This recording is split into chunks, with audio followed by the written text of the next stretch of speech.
Hi,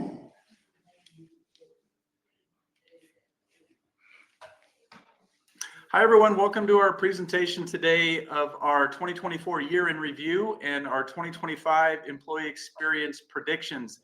My name is Charles Rogel. I'm the Chief Consulting Officer here at DecisionWise, and I'm joined by our cadre of consultants here that will participate and chime in and argue a bit about some of these topics that we're going to be showing you today. Let's just go around the room. Thomas, you want to start? Yeah, sure. My name is Thomas Olsen. I'm a senior consultant here at DecisionWise. I've been with DecisionWise for about 5.5 years. Based in Utah, but originally from Copenhagen, Denmark. Thanks. Tyler? Yeah, I'm the IO consultant here at DecisionWise. I do a lot of the benchmarking and analytics for DecisionWise, and so I am really excited to be here today. Thanks. And Skylar? Skylar de Jong, also a senior consultant here at DecisionWise. Been here for almost 4 years. I love working with our clients and finding insights for them. And I'm excited to do some debate here today with the rest of you all.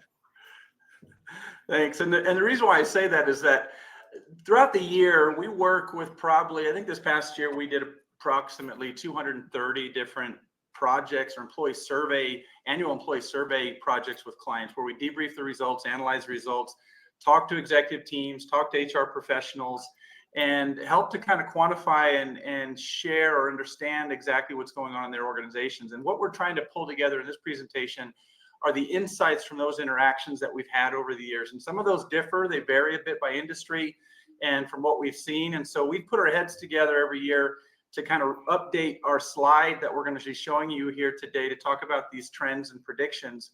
And then we're going to go into each of these. So we'll go through the top 5 trends, talk about what we're seeing, hearing, what it means. But before we get there, we'll talk more about the economic trends that are impacting the workforce, as well as some engagement trends.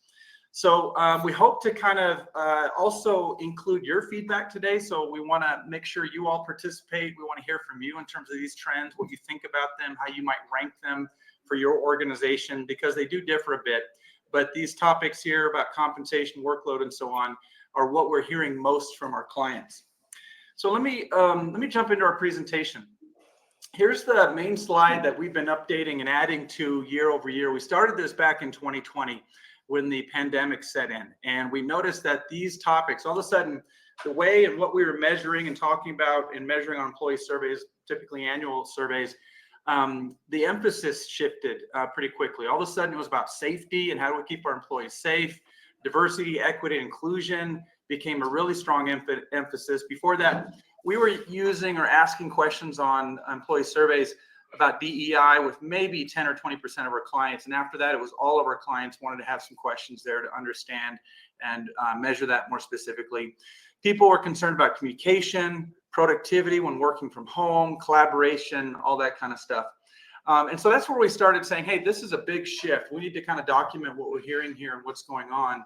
And these are the things that kind of rose to the top in terms of the big topics that we were seeing and measuring with clients. That switched a bit in 2021 because then we were all concerned about working from home. What's the impact? Do people feel well supported? How are they navigating that? Are we doing it right? Workload increased a lot too because there were layoffs due to the pandemic, and so people were taking up additional workload from others. People were also finding they could look for different jobs. They could work remote. They had more opportunities, and so retention became a big deal. DEI shifted down a little bit, but culture came on the scene because people were concerned about how their culture was changing or what was happening to the culture in light of a lot of people working from home. Or work, I should say remote work as opposed to working from home, but that's what we started calling it back in 2021. Then it shifted. 2022, we saw flexibility kind of be the main emphasis. People were wanting to still have work-life balance and flexibility. So, hybrid work environments, people were kind of getting back to the office. Retention was still a really big issue with clients. And so people were competing for the best talent. All of a sudden, they had this way to kind of hire remote workers, but they were also bringing people in the office in some cases, and that was creating some frustration. So retention was at play. DEI started merging a bit with culture at that point, where there was some overlap, where some people were saying, hey, it's part of our culture initiative. Others were saying, inclusion and belonging are part of culture.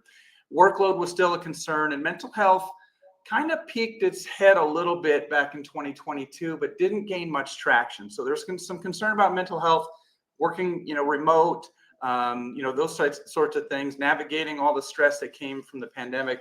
But that topic didn't really take off as much with many organizations. Shifting to 2023, the emphasis was really around life-work balance. And so it went from work-life balance to life-work balance is kind of what we called it there, where people were really enjoying the kind of the hybrid work environment or remote work that they had and able to take care of their needs. Compensation rose with inflation concerns as those became higher. And then retention was still on the list. DEIB, the B was for belonging, got added to culture, and then workload was still on there as well. And now this last year, what we saw is compensation just kind of came up with a lot of our clients as number one concern, as again, inflation kind of took a hit. So there were some raises that were kind of done in 2023, but inflation kind of ate that up a bit. And so that was still a concern. People basically were very, especially like in manufacturing, concerned with that $1 an hour difference they might get by working somewhere else. We got retention still on the list, culture and DEIB. You'll notice the shift. Culture then shifted to becoming more of the priority or the topic, with DEIB being a component of that, like inclusion. Workload and then performance management was one of our predictions, which we'll talk about, which didn't really hold up. Okay, I just spewed a bunch of stuff. Consultants, any reactions so far, or any additions you might add to some of those are topics we were talking about?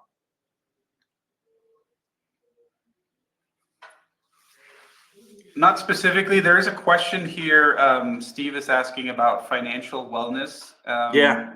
And Steve, I think that's a good point. That's definitely part of the compensation that we're seeing in the feedback that we get from employees, is that, compensation as far as like, did I get a raise? Am I going to get promoted this year? That's one consideration. The other one is just the overall economy, and do I feel like my dollar is worth as much? So it almost feels like if I didn't get any kind of raise, now I'm actually making less than I did the previous year. So that kind of financial aspect of it is part of people's feedback and what we see in the comments sometimes. Yeah, that's a good point, because companies were feeling less. Well, we're struggling to kind of raise wages because they were a little bit uncertain about the economy. We were all worried about the recession that was going to hit. That didn't really pan out for a lot of organizations. And so that also put the squeeze on compensation increases. Okay, so this is what we had predicted back at the beginning of 2024. This is kind of what we started with. And then we transitioned to say, okay, well, what happened now is so I wanted to mention, life-work balance kind of dropped off the list, was another observation here. What happened was most companies got their hybrid work policy in place back in 2022, 2023. And so in 2024, there wasn't much of that showing up on employee surveys in terms of people being frustrated and or concerned about that. So once people kind of implemented their hybrid work policy, ripped that Band-Aid off, there was a bit of frustration for like 3 to 6 months. And then the next time we measured in 2024, when all that stabilized, we didn't really see that as noise on the surveys or a big concern that came up. Also, we saw, like I mentioned, we added performance management here, but we're going to take it off the list here on our next slide.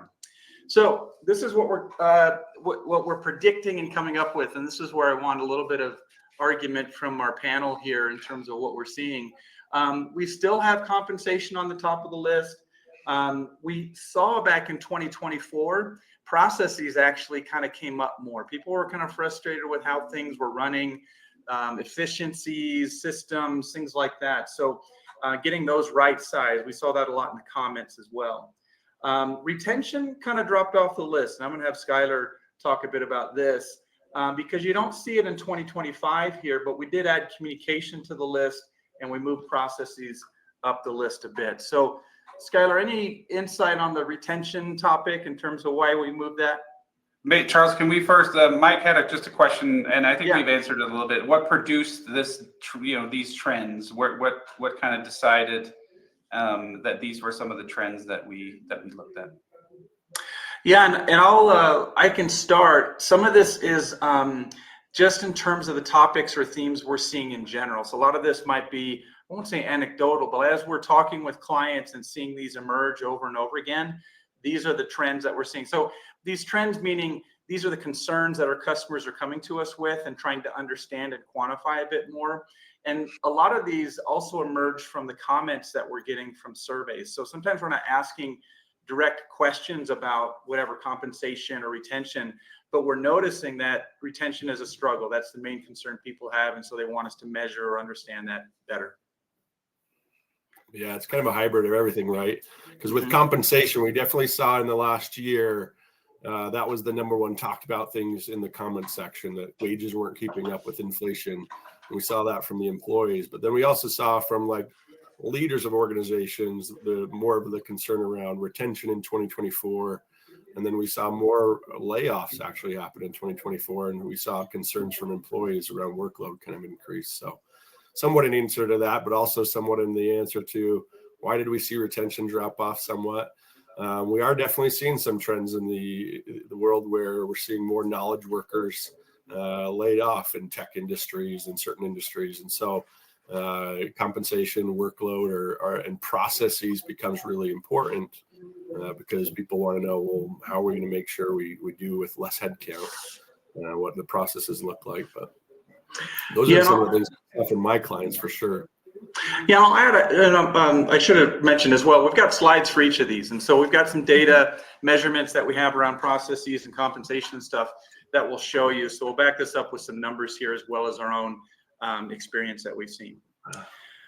Okay. All right. So let's move on and kind of jump into this. First, I want to talk about some of the economic trends that we're feeling and seeing and kind of what's putting pressure on perceptions that we're seeing in some of the employee survey results. We've been tracking this for a while, and this is just kind of the U.S. Bureau of Labor Statistics numbers around separations, quits, and layoffs. So total separations are the yellow line at the top. This includes quits and layoffs. What you'll find that's interesting is right when the pandemic hit, there are a lot more layoffs. So the red line bumps up a little bit higher. The blue line, the quit rate, also increases after that. So we saw this retention topic kind of emerge where people were looking for other jobs. They had more opportunities. There was this big shuffle that was going on.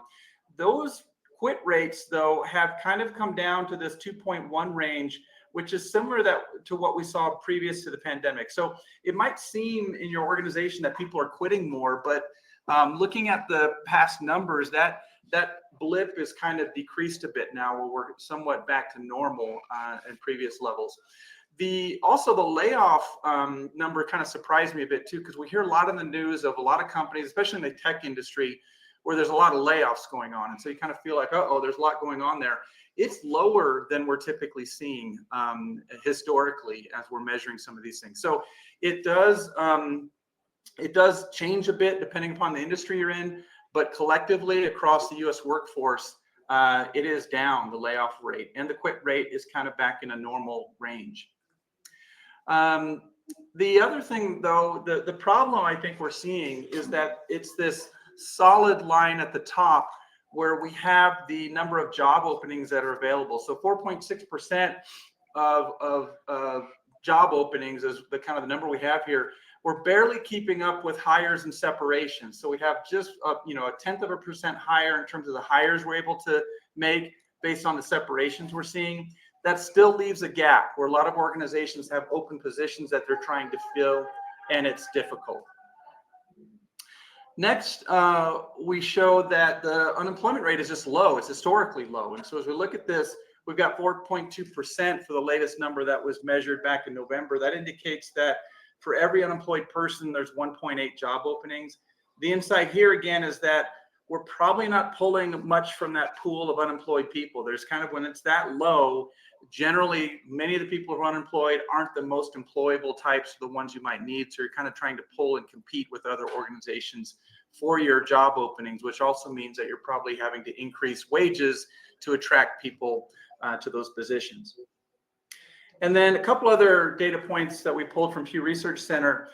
The interesting thing now, and this is why we're kind of saying retention is dropping, or concerns about retention are dropping, is because employees are feeling like it's not as easy to get a job anymore. So back in 2022, 39% of people were saying, yeah, it seems pretty easy to go out and get another job right now. Now that's only 26%, and actually 52, or half of the workforce, is basically saying it's more difficult to get a job right now. So that'll kind of temper the feelings of turnover or intent to stay or quit. Next, we've got the job tenure trend. So some people, the concern we hear a lot is that, oh man, people are leaving and jumping jobs, more than ever.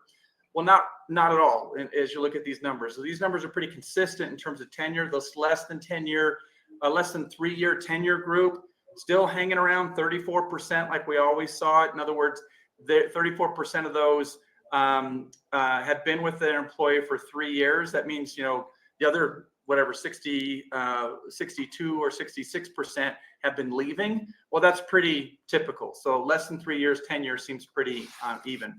And then even for those with less than 3 years, or even 12 months or less, those numbers are pretty similar as well. So younger workers, they tend to leave jobs more frequently. That's kind of at the same rate as we've been seeing. So those numbers are holding based on historical data. And then who's hiring? We're kind of seeing a shift in what industries need more workers, with healthcare and social assistance rising a bit more with the aging workforce. There's more opportunities in healthcare, lower in manufacturing, transportation, slightly higher in education, and business and repair services. So there's kind of a shift of where kind of jobs are more available now. And then we've got a few market predictions. We're just kind of scanning the internet, seeing who's got some data here. On LinkedIn, some data here, 2.5 applicants per open job on LinkedIn. So that's higher than that 1.8 number I was showing you before. Average number of applications per applicant increasing by 4%. The outlook is expected to hold up. So probably economic growth this next year or this year. And hiring picking up in several industries like we just mentioned. They're also saying defense, energy, technology. Stalling in professional services, retail, and government, and then uncertainty about what the policy will be. So this wait and see approach. This is what we saw last year. There was a wait and see approach as well in many organizations. And then finally, we'll get into our benchmarks and that sort of thing. So the economic landscape looks pretty good job-wise. We just heard again that job numbers were up. In other words, there was a lot of hires last month, I believe, which kind of impacted the market a bit. But that was good news for employees. In other words, people are feeling pretty confident that they can find more employment. All right. Can I add something? I always love, Charles, that you dig into this and look at some of this market stuff, because we start to hear like headlines throughout the year and you go, yeah, we're hearing everything about layoffs. And then we start to go, how serious is it? Or are we seeing some things just hyped up because we, need to get some headlines in front of people? And this really puts it in perspective of, how bad is the market really? It's actually not as bad as we would think, or as people would have us believe. Yeah, and I'm curious from the audience too, if you want to pipe in and provide any insights in the chat where your organization is feeling or doing. Is it a wait and see approach? Are you hiring and struggling to find people? Is retention still a concern? So that'll help us kind of quantify this a bit too and add some additional context. So that's kind of what's going on in the workforce, the industry there. As we look at our data points, we've been measuring engagement, right? So we do these employee engagement surveys every year. Our methodology is based on this model here, where we're trying to understand these two components. Satisfaction forms this foundation upon which engagement can grow. Satisfaction elements typically drive retention. So pay, benefits, training, safety. Your remote work policy, your hybrid work policy influences people's intent to stay. If they feel like that's on par with their expectations, they will stick around longer. However, those things aren't necessarily motivational. Engagement is motivational. So that's where it drives performance.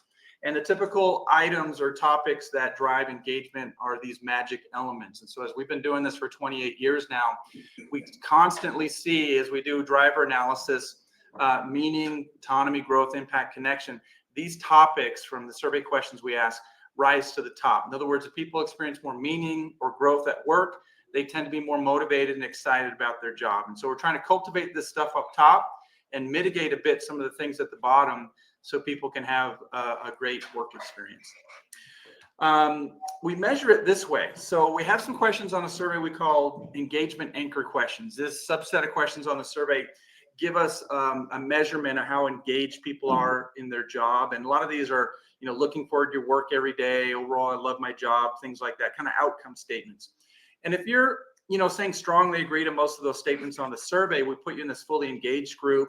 We have another group of people, if you're mostly agreeing to those engagement questions, you're in this key contributor group.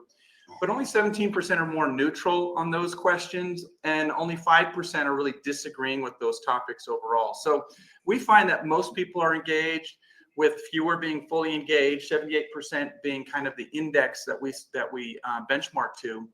And that index has been pretty stable. It fluctuates a bit year over year. We're showing you kind of the past 4 years.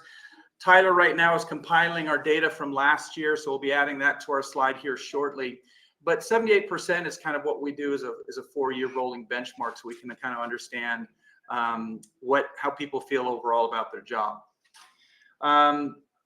And so as we take that and look at the trends for 2025, some of these trends impact how engaged people are in their work to a greater or lesser extent. Some of these topics we're going to be talking about, again, are related to topics that we would say are more satisfaction oriented, like compensation and workload, for example. So if those things are not on par with your expectations, it's harder for you to engage in your work.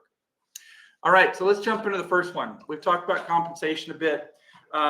Went out there and we did a kind of a search, an AI summary of a lot of the articles that are being written recently about trends in compensation. Some interesting findings here. We saw that salary increased budgets are expected to be around 4%, and that's down slightly from 4.4% in 2023, but higher than that pre-pandemic norm of 3%. So people are trying to catch up. We're trying to respond to the inflation pressure that employees are feeling. Merit increases, 3.3%, same as 2024. So another article is saying it's going to be about the same. Pay equity adjustments, 70% of organizations plan to make some adjustments. Off cycle, maybe a few of those, set aside 0.5 to 1% for off cycle adjustments. But there's kind of been a stabilizing in the economy. People are feeling better about that, but a softening in the job market might cause them to tighten their purse strings when it comes to pay raises. So there's a little bit of data or observations that are kind of all over the board here in terms of compensation. What we're seeing though in our data is that people are still concerned about compensation. We'll show you here in a moment. Yeah, and one thing that I wanted to add really quick to that I found interesting, just given what you were discussing here, Charles. So we went through our data and we looked at all of the comments, as you had mentioned, and we have different AI machine learning algorithms that we use internally that was developed. And we saw these trends. And then when we asked AI generally just about the common trends, a lot of those same things were popping up, kind of supporting what we have been seeing and also what general literature, general discussion is saying out in the workforce. And this compensation piece, just when you had that AI summary, reminded me of some of the interesting insights that we're able to use in comparison between what we're seeing and also what the general discussion is saying outside of our organization. Yeah, there's a lot of overlap.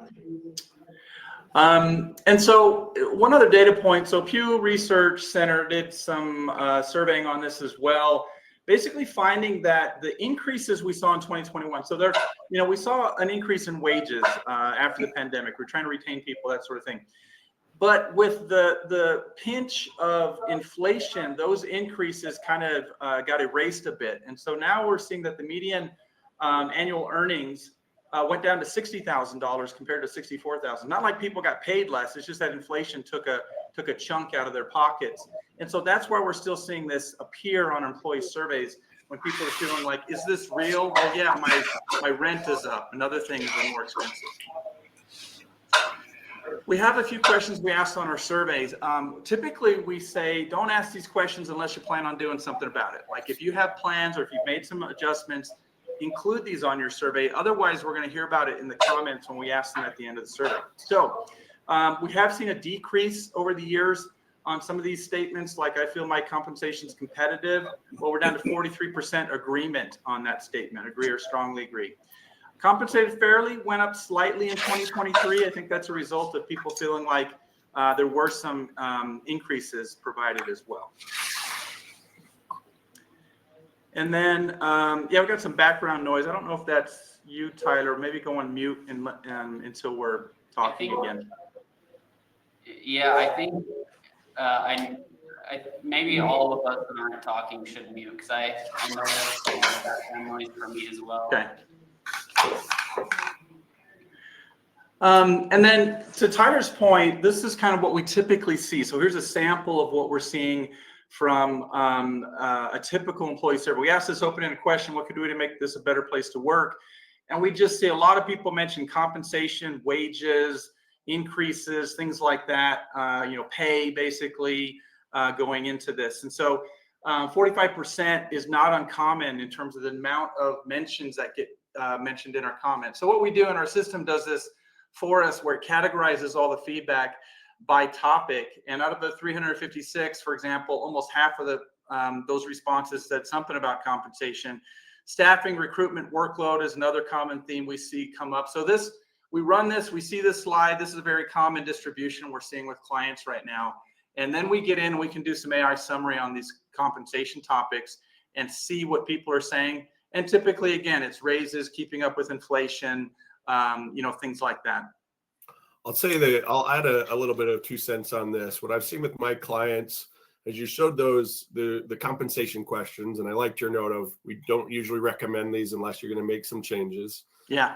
What historically I've seen with my clients is if people do include these, compensation in the comments gets brought up pretty regularly. And so it's priming, right? You kind of said, it primes them, yeah. And said, let's talk about compensation in the favorability questions. And then people talk about it in the comment questions. That's been pretty consistent that we've seen throughout history, But what has been different in the last 12 to 18 months is the clients of ours that aren't asking the compensation questions. We're still seeing a sample like this where the employees are talking about compensation at such a high rate that we usually didn't see unless they were priming with those questions. So that was, to me, one of the indicators that this is obviously a hot button topic amongst employees. I don't think it's a super big surprise, right? We're all, as we see in the comments here today, somebody mentioned like 91% of workers are stressed about their finances. The inflation is hitting the employees. And we definitely saw it in 2023, towards the end of 2023, with more blue collar workers.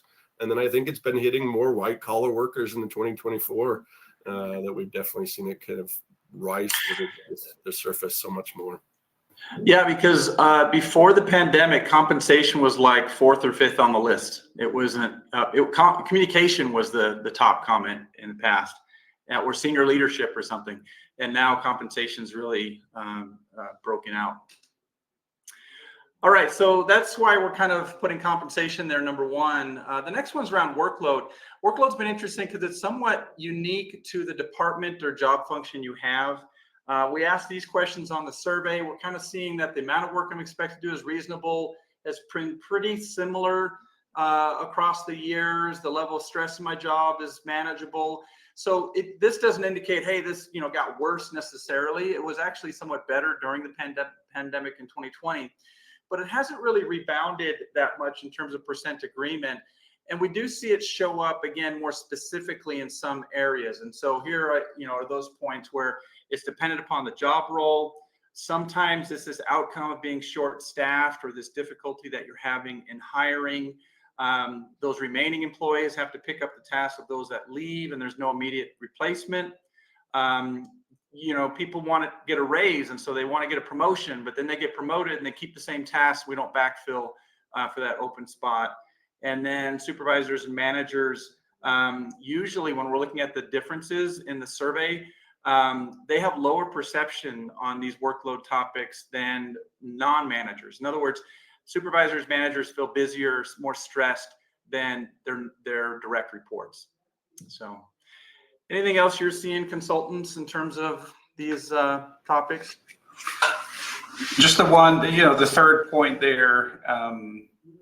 I've seen that recently in focus groups that I've done with employees, that people feeling like, even, hey, I got promoted, but then nobody backfilled my old role, so now I'm doing both jobs. I think that's definitely something that organizations need to be aware of, that piece of the workload is real, or just the hesitancy to hire or backfill that role because, well, we're kind of hesitant with the economy. We don't really know exactly what's going to happen. And so we're, now you're doing more work. And I think you have to be, you have to make that a priority. And you have, as a leadership team, you have to be able to say, okay, if we are doing that, and because we're worried about the economy, you have to be transparent about it. And you have to help employees see that maybe they don't need to do both roles. Maybe we need to consolidate. Maybe we there's some non-essential tasks that you used to have that we can sort of, we don't have to do right now until we can hire a new person,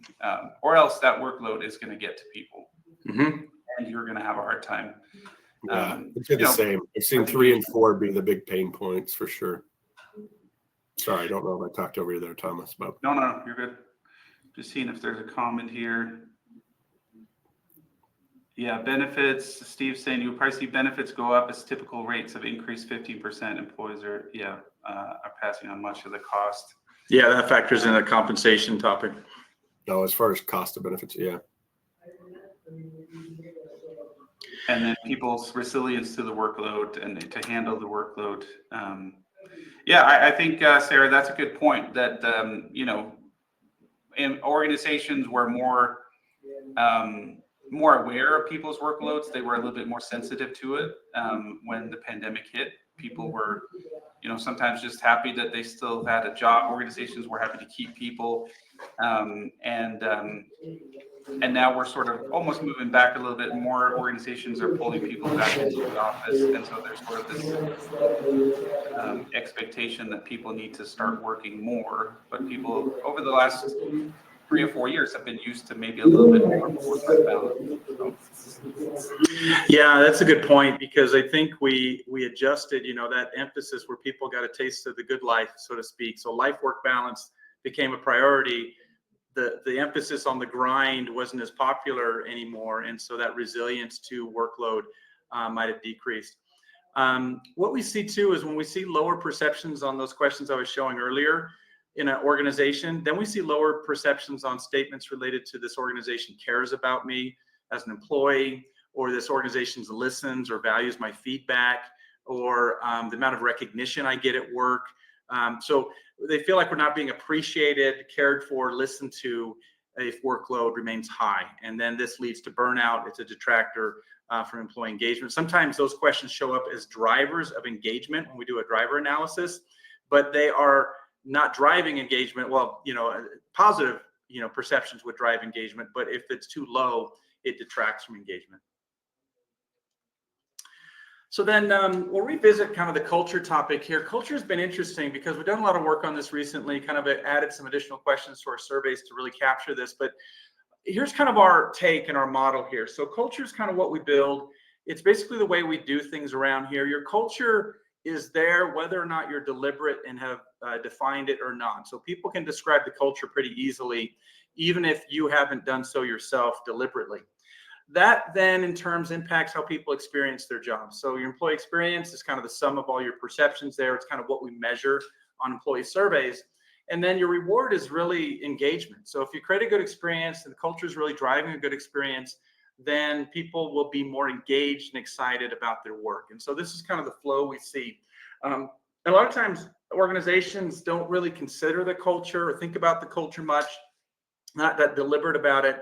And so they're not really informing or creating the right experience for their employees that they want to kind of retain them and motivate them. When we look at the elements of culture, we kind of look at this upside down pyramid where you got your mission and vision at the top, which is kind of why you're in business.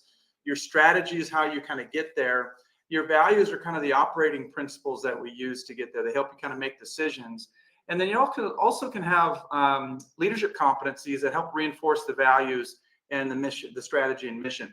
That then cascades into the goals that people have, our team dynamics, the procedures, all these different things. Sometimes the procedures influence our values, or vice versa. So we want to make sure it's more top down, that we're more aligned on some of these things, with the ability to kind of measure your values and competencies as one way to affect how we're going about accomplishing our mission and vision. One example, or one way you can do this, is just kind of looking at your values as an organization. So you take your own values and descriptors, you propose them on an employee survey to your employees and say, well, how are they emphasized in our organization? And you might find that, hey, we're very performance oriented. So performance got mentioned the most in terms of the value that's emphasized here, because we'll kind of post our values on the board, but everyone knows that there's one or two of them that really we're all about, and the others are just kind of window dressing. But then on the right-hand side, you say, well, what should we emphasize more? And here I just kind of reshuffled the words a bit, but teamwork comes up, or collaboration, or whatever that case is. Customer focus is still high. And performance, though, still got the most mentions up, or got the most mentions, but it kind of switched places a bit in terms of those topics. So this is just an exercise to kind of say, what do people experience? What do they think we should emphasize more? So you understand how to maybe work on and communicate your values.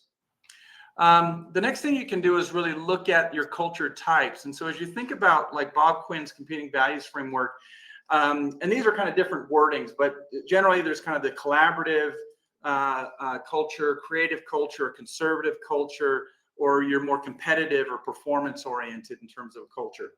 Most organizations fit pretty squarely into one of these. Usually when I show these to clients, they say, oh yeah, we are definitely a conservative culture, by far, that's real easy, but we're striving to be more collaborative. And so how are we doing that? Well, do your values emphasize collaboration? What are we doing to kind of move generally and take some of the best practices from some of these boxes? And so you can actually pose this to your employees as well and get a feel for how people are feeling about some of the culture, the culture type. Generally, we'll see stuff like this, where there's two groups that kind of appear. So people will say, well, we're pretty collaborative and we're pretty conservative. That's what people are kind of saying in the organization.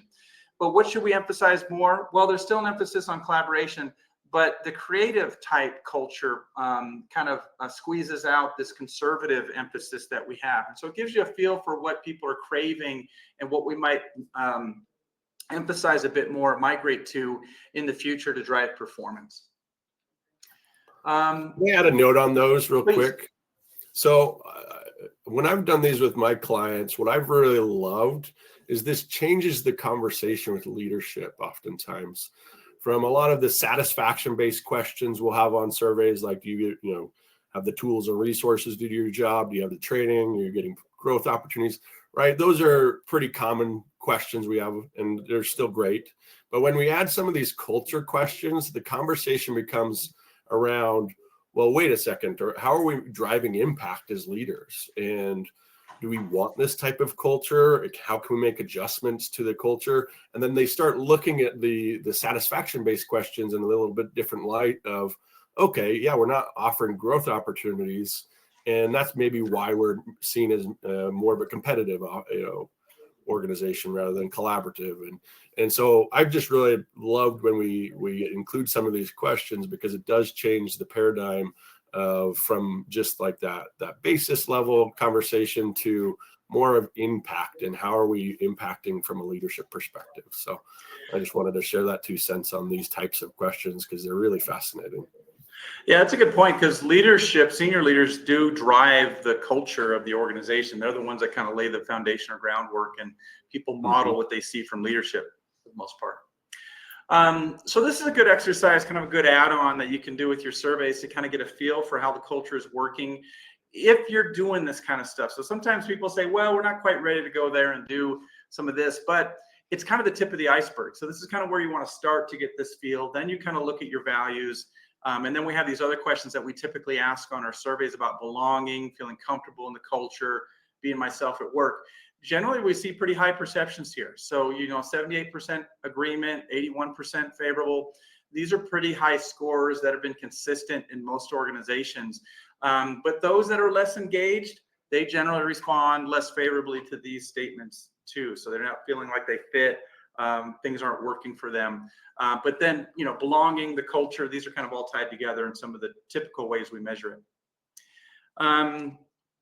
Next, typically we say, what do we do? The emphasis here is just communicating our mission and values. What are we about? How do we realize those? Or do we feel like we're being authentic and striving for those? Or are those just kind of nice things that we say in order to, drive revenue? So people want more of a purpose for why they work at your organization rather than just trying to beat our revenue numbers every quarter. The next one is those culture derailers. So sometimes there's practices or even an overemphasis on stuff that don't live up to our values. Some of these derailers could be, we're all about performance and workload and stress right now, or we don't listen as an organization. We have a poor culture of kind of responding to feedback and being inclusive. Or maybe it's something, what's another common derailer that we see? Listening, collaboration, lack of collaboration, too many silos in the organization. People feel stifled somewhat because of that. So that kind of comes up.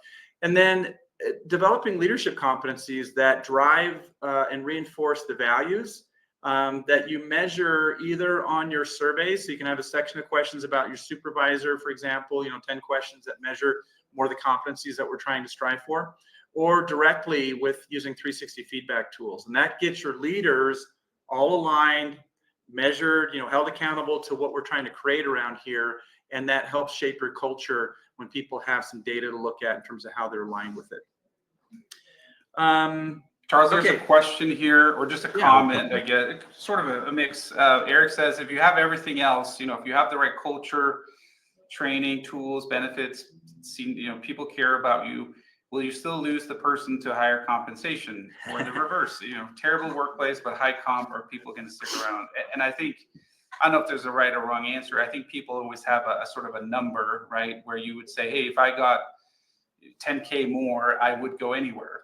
Yeah. But for some people, and I think especially in the last 4 years since the pandemic, I do think people have started valuing certain things almost more than compensation, even though we see compensation as a hot topic because people are aware of the economy and inflation and things like that. I do think people, realize that some of the work-life balance they now have with maybe a remote work opportunity that weighs heavier than compensation. Like I wouldn't go somewhere else if I had to come into the office 5 days a week. Yep. Or if I'm, I've been in this organization, I really like the people around me. This amount of money, that's not going to make me go somewhere else because I have, I fit into the culture. I really like the way our leadership team treats people. Those are things that are valuable. And I do think, there's sort of there's probably an equation for most people there that they would say, hey, if I got 30,000, yeah, I would go anywhere, but for some people, there's not really a number there. And same thing, I do think there's a breaking point, even if you're making a significant amount of money, we still see, people work for really high value tech companies and they just get burned out. And even if they're making a significant amount of money, they decide to go somewhere else because the stress, the workload, it's just not worth it for their mental health and for their personal lives. It's a good point. Everything Thomas just said, but I'll add an example I had recently with a client. They had a pretty good work environment, but I will say something that to Eric's point on the flip side was they actually scored quite high on compensation and benefits compared to what we saw from other organizations. And then as I talked to them about what does your retention rate look like, they had really low turnover. And so there's some indicators there that you say, yeah, if you're paying your people right, you're not going to see some turnover, even if there's other factors within the organization that people find untenable or the golden handcuffs. Right. There is some golden handcuffs for sure. But I saw that recently just with a client last week as we were presenting to their executive team. So we do see it somewhat in the data. Don't know that we track it specific to that because we require some turnover data from our clients too. But I think everything Thomas said too on that point is very valid. Yeah, that kind of 10 to 15% pay difference causes people a lot of times to jump, but people don't start looking until they're having a bad experience. And if they feel like compensation is really hurting them right now, they'll start looking. If they feel like they don't like working here, let me see what else is available, and the compensation's right, they'll start looking. So we usually say engagement, satisfaction, stuff like this. If you can work on this and create a great environment, you're less likely to see that turnover because people are unhappy with the work environment. So you keep your good people. It's a good place to work, but you still have to work on that compensation stuff because that doesn't cure everything. Yeah, and there is a decent amount of academic literature as well that just identifies how a big chunk of the employee retention experience and all of those things have to do with organizational culture, employee training, and then some communication aspects. So I just reiterating some of that, as well as I think there is a decent argument to be made as well for some individuals who may be leaving for higher pay, find it to be a worse overall employee experience, and then try to go back to some of the organizations they were at previously. Yeah. So then, we've been talking about culture, but we do ask specific DEI questions around this topic too. So this one here is kind of the diversity topic. Do people look around and feel like we attract, develop, and retain people with diverse backgrounds? Are we treating people equitably? And then do people feel like we're an inclusive environment? Generally, these statements are doing pretty well. The statement, the first one kind of increasing from what we saw in 2020. This inclusive environment here, being treated equitably. So these ones differ a bit by organization. Some clients don't ask these as much. If they're in metro areas, if they've been doing some DEI work, these are important statements to include on a survey, and they give you some perspective in terms of what people are feeling. We generally do see differences by ethnicity for these statements or by gender. So that's a common pattern we see, and we can kind of say, okay, it looks like female perceptions on this being treated equitably question differ by 10% compared to their male counterparts. And Eric had a comment earlier and said, without causing an issue, what's the impact of the administration change? Seems like DEI on the coasts is different compared to the Midwest. And that is it's hard to predict that. I think, to Charles's point, we do see some organizations focus on it more than others. For some, it's sort of already built in and it's part of their culture. And that's why we saw, DEI and culture sort of merge, that people said, look, we want to just make DEI a part of our ingrained culture, and we don't want to sort of separate the two. We don't want to measure it. And every organization is a little bit different. Some people, there's some organizations, it's a huge focus. It's still something that they're very aware of and they work on. I think for others, they feel like they're in a really healthy place, and it's maybe not as much of an emphasis, but it's still part of the conversation, and it's just something that is sort of been built into their culture over the years.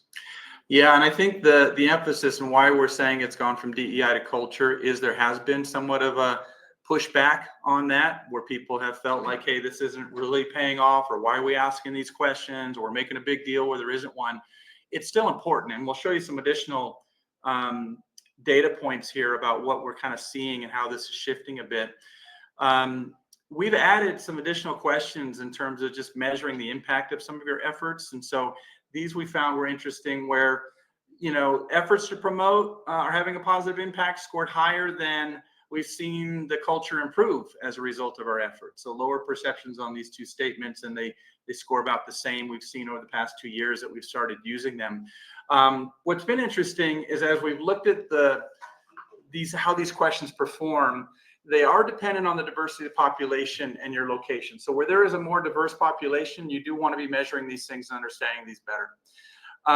These DEI efforts are expected by your younger employees, your newer employees, females, and minority groups. And so as you're doing these things, those efforts are appreciated, they're seen, they're wanting those to be emphasized. The responses that we're seeing in the comments on DEI related topics usually fall into 3 areas. We should be doing more. We should be doing some different things to emphasize or promote it. Or why are we even doing this? And so some people are feeling like there's been an overemphasis on this, which is detracting from the environment. But for the most part, your minority groups, females, newer employees, younger employees, they expect this. This is something good that they want to see and talk more about. Yeah, and then this differs a bit. It really depends on your senior leadership and how much they embrace this and feel like this is important to driving good performance in the culture of the organization.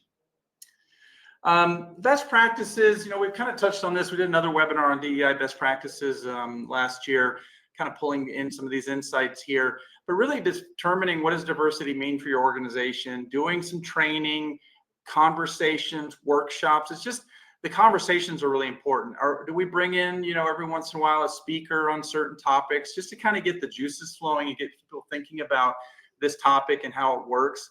And then kind of integrating it and asking and measuring on these things. Again, people kind of expect this. Some people feel, why are we doing this? There's no problem here. Everyone's equal in my eyes, but that's not true. People do feel, as we measure these things, different in their environment, their work environment, than others do based on these different demographic components I explained. Okay, now we're going to get into processes here. I'm going to move a little quicker.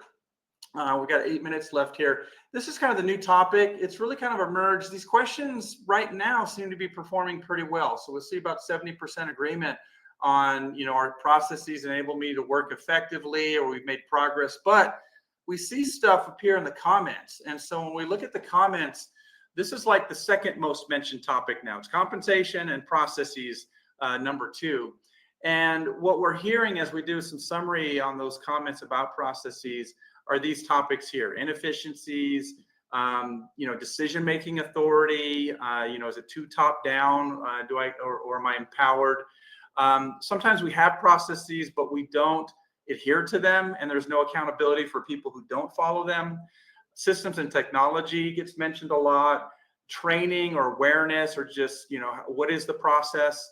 And then across departments and collaboration. So there's, how do I even interact with this other department? What are their processes and that kind of stuff? So that's really what's at play when we talk about process topics. The good news here is that these are very actionable items. And if you do work on some of these things and see some improvement, we see higher perceptions on your survey. So people generally feel like, hey, we fixed something. This is great. You responded to our comments in the survey, and we have more efficiencies now. And then the last one's communication. This one's been interesting because it improved a bunch during the pandemic. Like that question in the middle, this organization communicates well with what's going on, 69% agreement. And now we've lost kind of ground on that. And a lot of that's due to the emphasis just kind of trailed off a bit. There's a strong emphasis on communication before, and it's dipped. Generally, the manager or the supervisor is communicating well. We see higher perceptions there. It's just about organization or top-down communication where we see a struggle. It's such an interesting one, Charles, because we see that so often, right? That people they feel very connected to their supervisor. They feel like, yep, I can get great feedback or great communication from them. And then there's sort of this removal from, well, the organization, like they could communicate a bit better with us. We're not. But I think supervisors are getting their information from somewhere. And so I think sometimes it's just about bridging that gap between, hey, the information I'm giving to you guys now is actually from the senior leadership team or the executive team. It's from the organization. But, there's that little bit of a disconnect sometimes with, the organization is not telling us everything, or there's some kind of agenda here with not sharing everything. Exactly. And it's a pretty broad question. Sometimes when we dig into the comments around communication, it's often sometimes cross-functional communication too, right? Like this department, they don't work as well with us as they could, and we want to be more transparent. There's got to be some things worked on here between our different departments. Yeah, you're kind of touching on these topics as well. And so a lot of times, clients get frustrated with this one because they're saying, well, gosh, we communicate a lot. We do town halls. We got weekly emails that go out, all this kind of stuff. What's going on here? And so they get somewhat frustrated. But usually this is, we can identify where it is in certain areas of the organization where we're seeing lower perceptions, and you can kind of take a more targeted approach. But the comments usually touch on these topics like you were mentioning, Thomas, the transparency piece across departments, siloing, If there's a lot of change in an organization, you need to communicate a lot more. And then listening is just kind of getting credit for, responding to feedback from employees and making sure you're, mentioning that as some of these things get rolled out. I'll give yeah. Some credit to leaders on some of this top-down communication, because I've done some focus groups. As you dig in and talk to employees, especially when transparency and changes, really as you start to get to it, is they're just frustrated that things are happening and they don't know about it beforehand, right? As you kind of go back and look at, oh, we're going to make a major organizational change, or if we're going to have a RIF or layoffs, employees want to know before it even happens. And, communication might actually happen as quickly and as transparently as possible. And yet employees are still going to be somewhat frustrated in that. So whenever it comes to communication topics, I always recommend, okay, if this is scoring lower, let's dig in a little bit more. Is this about changes that are happening that employees are frustrated about the changes? Or is it you need to have more town halls and better newsletters? Because that's definitely also something we see. But yeah, sometimes as you dig in, it's not really about communication. It's just more about people being frustrated that changes happen, period. Yeah, good point. So now let's kind of wrap up and kind of talk about these a bit more. We've kind of seen the shift and transition. We're putting ourselves out there and saying, here's our predictions for 2025. We'll see how well these kind of play out with the changes that might be expected in the economy or, in the workforce. But, we hope that compensation drops off the list here a bit, but that'll take some time, I think. And people are pretty sensitive to it right now. So I think that's going to stay. But, we kind of talked about these different things. What I'd like to maybe just talk about is, touch on or kind of what to do really on some of these. And with compensation, it's more about communication, making sure that people understand the total compensation package, what's being offered, the changes, the improvements you've made. That helps to improve perceptions there. Processes usually are very specific to your organization. And I just say choose one and work on that, or task each department to come up with one that they want to focus on. Workload, it's going to be tough on this one because it really depends on the group you're in, the department you're in, and how much hiring you can do and get people up to speed. But like we mentioned earlier, it's tied to that compensation topic, staffing and retention. The culture piece, we dove into that a bunch, but really, again, DEI is important. And you're probably hearing from your leaders that they're maybe trying to shy away from it or not emphasize it directly as much. But it's really foundational and non-negotiable for your younger employees and also those with different backgrounds. And communication, always a struggle, but as was mentioned, finding out why, the what, how frequent, what people are missing, is it just because of change or not? These are all kind of these topics that are typically at play. Most times we say work on one of these things, like you're not trying to fix everything in your organization, but those satisfaction elements are important. And so if you don't have those aligned, like around workload, stress, compensation, safety, or work-life balance when it comes to like hybrid work or remote work, then it's hard for people to engage. So you kind of have to fix those satisfaction elements that are foundational before you can talk about the engaging stuff later. Anything else, gentlemen, you want to add before we close? Great. Well, thanks everyone for joining us today. If you have any questions or needs, let us know. Again, this is eligible for 1 hour of SHRM credit for your ongoing accreditation, and we will be sending out the slides as well. But thanks for joining us. Hope you join us on our next webinar. Thanks. Bye now.